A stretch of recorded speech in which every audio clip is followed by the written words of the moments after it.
guys? Welcome back to my channel. My name is Tanya, and on today's episode we are going to continue to discuss my fertility journey. So this is going to be video 2 of what I think will become a either 4 or 5 part series. So in the first video, which is up on my channel, if you haven't checked it out, check it out after you finish watching this video. So in the first video, I talked about what led me to believe that that I was experiencing some issues with fertility, and some of the treatments and courses of actions that I took within the first couple of years of discovering that, I was not getting pregnant as easily and as quickly as one would have thought that I was going to be. So in today's video, I am going to talk about my experience of switching doctors. So in the first video, I talked about the experience that I had with doctor number 1, I'll call him. And in today's video, I am going to discuss the experience that I had with doctor number 2. As I said in the first video, I got married in 2008, started trying to conceive in 2009-ish. So now fast forward to 2011. So back in the day, I realized that I did not like my gynecologist, and so I started asking some of the people that I worked with, some of the people from the church that I was attending, some friends that I had made in Corpus Christi, like, who's your OBGYN? Who do you go to? What's his or her name? Just can you provide me a recommendation? I was Googling because, as you guys know, I was told by my previous doctor, I can't help you. You're going to need a fertility specialist. But I lived in Corpus Christi. There were no fertility specialists in Corpus Christi, and the nearest fertility clinic would have been about a 2.5-hour drive away in San Antonio.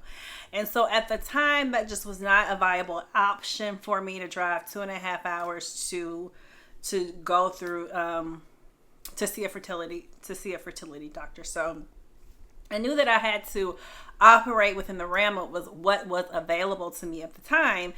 And I knew that I wanted a different type of doctor with a different type of style. And so I asked some ladies from work, and everyone kept telling me that they were going to this Dr. Costitus. And I was like, oh, really? So called his office, tried to get an appointment, ended up being waitlisted. Could not get an appointment right away. But eventually I did get in and got to the appointment. I am one who does not hold back when it comes to doctor's appointments. Judge me if you will, but I'm going to share everything that I could possibly share with my doctor so that I can get the best possible treatment available to me based on the circumstances, based on my life, based on the things that I have experienced, based on my lifestyle. So I know, like, we go into our gynecologist appointments and they're like, how many partners have you had? Have you had any STDs? It's just like, it feels very personal, but honesty is really the best policy when it comes to your doctor. I mean, hell, who can they tell? You're protected through HIPAA, so be honest. This is your medical treatment. You should definitely be honest and lay it all out. Judge me if you want to. So I went to the doctor's office. It was like, hey, I was working with a doctor for about, 2-3 years. I've had issues with conceiving a baby. I don't know what's wrong. He's prescribed me Clomid. We went through 3 rounds of IUI. I've had an HSG test performed. That came back favorable. My tubes were open. I just don't know what's wrong. I can't get pregnant. And I'm really starting to become very, very concerned. So at this point in time, I was probably about 30 years old. I had been trying to conceive a baby for about 5 years at the time. And you remember in the first video when I was like, I got off birth control. If I got pregnant, great. If I didn't, great, because I was young. So fast forward 5 years, I was not so young anymore. I was in a different place in life. And at this time, I really, really wanted a baby. I was just older. I wanted multiple children. So I really wanted to have that first baby. But that baby was eluding me. I could not get pregnant. And this was a very emotional time in my life. I was,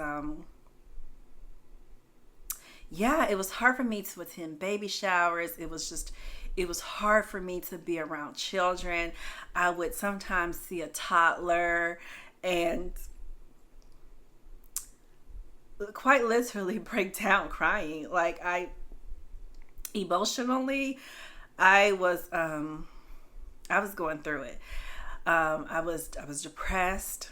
I was sad because I had such a huge void in my life, such a huge hole that could not be filled with anything else, with anyone else, but my desire for a child. I had a job. It was quite well paying. I had a great, and I still do have great friends, great family. It was just, that was not enough for me to be fulfilled. And I was quite depressed, quite sad, and just emotional about this issue that I was facing, right? Like I just could not believe that I was experiencing this.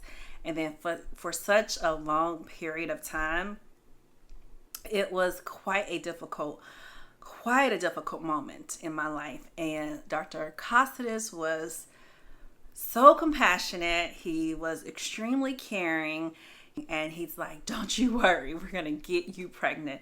And it was really, he made me feel so welcome. He didn't make me feel like I was a number. And so, because I was a new patient for him, he began monitoring me. So we went through the period of continuing to have, planned intercourse. When I was ovulating in an effort to try to get me to conceive naturally. That was unsuccessful. And so he was like, well, you know what? You're a Black woman. A lot of Black women have fibroids, and sometimes those fibroids can prevent them from conceiving. So he sent me to get an ultrasound. That came back negative for fibroids, and he was actually quite surprised by that. He was like, oh, wow, you don't have any fibroids. Okay.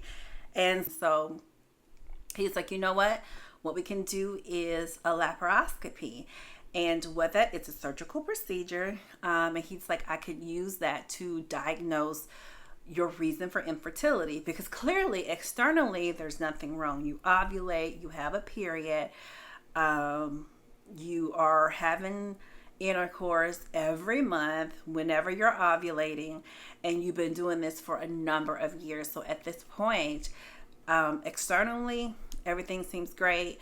I think that internally there may be an issue. I thought it was fibroids. It's not fibroids. There must be something else. And so he was like, I think we should do a laparoscopy. So that's a surgery. And I was like, oh, wow. And looking back, like, for sure, I was certainly desperate, because this is a diagnostic surgery. And it's a major surgery. Like, you're going to cut me open for no other reason than to take a look around. Let me poke around and see why you can't get pregnant. And I was all in day one. I was extremely nervous, but I was all in. So we planned to have a surgery, but first we had to clear it through my insurance. And so that was a hurdle, because it's medically, there was no reason for me to undergo a surgery medically. And so my doctor was like, well, we can get if you have heavy periods, then that could be a reason for you to have a diagnostic surgery, because we want to go in and explore where these heavy periods are coming from. And at the time, oh my God, I had incredibly heavy periods. They were they lasted for about 14, 15 days every single month. And so, yeah, I was like, well, actually, that is true. And so that was noted with my insurance. So we sent that information over to my insurance. They approved the surgery, and I was able to get the surgery covered. I had to come out of pocket about $3,500 to pay for, which is a lot of money, to pay for my portion of the surgery. But all in, I didn't tell anyone that I was having the surgery.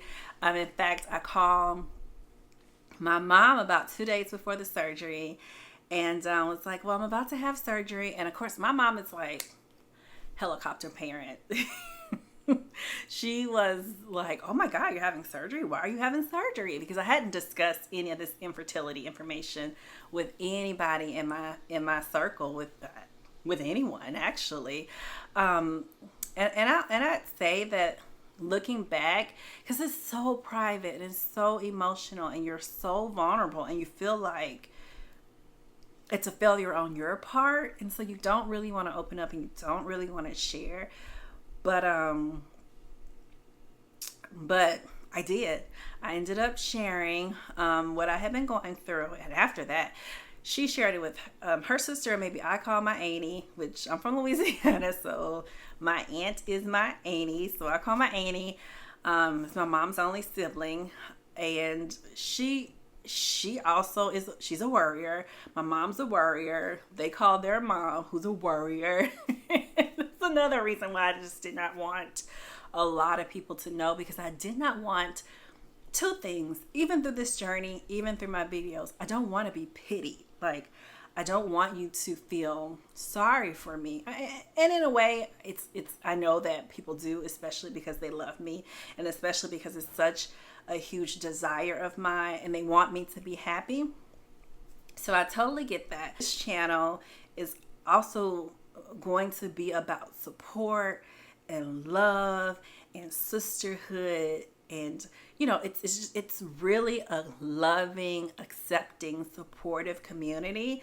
And how can I form that community when I won't open up? How can people support me and love on me when they don't know what I'm going through? And so the moment that I did open up and I did start telling people what I was going through, my village, so much support, so much love, so much encouragement, so many prayer circles. It just, I will forever be grateful. Forever be grateful, because I have seen and I have felt and I have experienced so much love, so much support, so much encouragement over this period, throughout this journey. And I mean, I love you guys so much. You don't even, it means so much to me. But anyway, that deviated from from my story. But it's important. It's important for me to share. It's important for me to be vulnerable. It's important for me to be open, because I know that this plagues so many women. And it's very, very emotional. And a lot of times people don't know what to say. So they just say that they love you and they're here to support you. And that's enough. That's enough for me. And so I appreciate that, and I just encourage anyone who may be experiencing what I have experienced. And of course, everybody's journey is different, but open yourself up. you know, share with one or two people, build that community of love and support. But anyway, I decided to have the surgery. I told my husband at the time that, the surgery was planned. He took me to the hospital, got, the day of the surgery, got dressed in my gown and my socks. I was so nervous, but at peace, because I wanted answers. I wanted to know what was going on with me. I wanted to know why me. And I'm an engineer, so I believe in science. Like there has to be a reason why this is occurring. And I'm gonna sign up for for you to poke around and tell me what that is. So anyway, went through the surgery. Doctor comes in and was like, "You don't have endometriosis. I suspected it may be that. You had a couple of black spots. I cleaned those up. You didn't have any fibroids. You have a very, very clean uterus. You have a very, everything is perfect. And he was like, you're going to be pregnant. I am going to get you pregnant. You are going to get pregnant." And he just affirmed what I wanted. And I was like, great, still believing, still hoping, still hoping that, yep, I'm going to get pregnant. This is just the surgery that I needed to clean me out. And 6 months from now, I'll be pregnant. And yeah, I'll have a story to tell. And boy, do I have a story to tell. And I will say this. I remember after the surgery, I got a call from my insurance, and they asked to speak to me. I said, "This is she." And they said, "Well, we just want to update you on your record. In our system, we've marked you as infertile."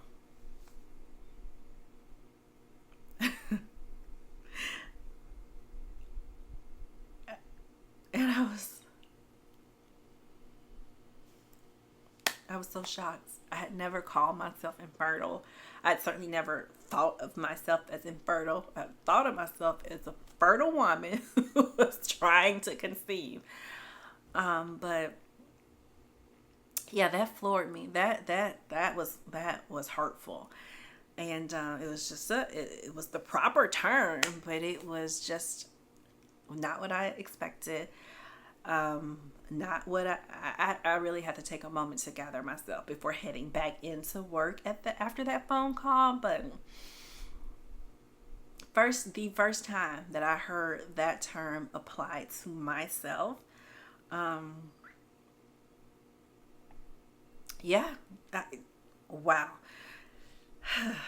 that was a phone call. That was a phone call that I was not really ready to hear.